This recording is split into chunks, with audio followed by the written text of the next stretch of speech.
প্রথম সবকিছুই সুন্দর, সেই সৌন্দর্য আরও বাড়িয়ে তুলতে এশিয়ান কাপের মূল পর্বে জায়গা করে নেওয়া বাংলাদেশ নারী ফুটবলারদের দেয়া কথা রেখেছে ক্রীড়া মন্ত্রণালয়। পূর্ব ঘোষণা অনুযায়ী 50 লাখ টাকার চেক তুলে দেওয়া হয়েছে ঋতুপর্ণা আফিদাদের হাতে।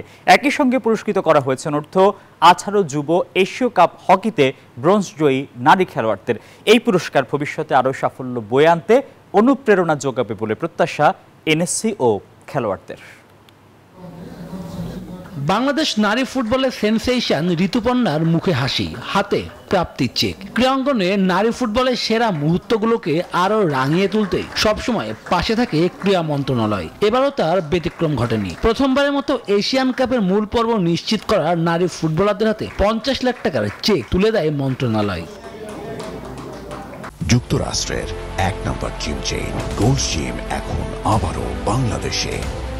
বসুন্ধরা আবাসিক এলাকা ও বসুন্ধরা সিটি শপিং মলে।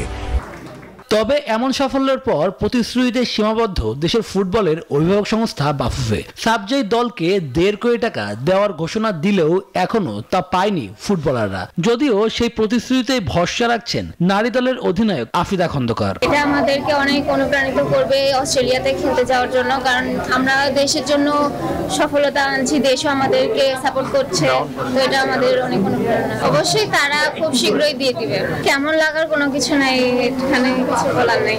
আমরা ফেডারেশনকে বলছি, ফেডারেশন অবশ্যই আমাদেরকে দিয়ে দিবে। বাফুফে প্রতিশ্রুতিতে আবদ্ধ থাকলেও জাতীয় ক্রীড়া পরিষদ কথা রেখেছে। সাবজয়ী দলের প্রতিটি সদস্যকে এবার 1,62,240 টাকা করে দিয়েছে তারা। দিচ্ছে উৎসাহ দেওয়ার জন্য।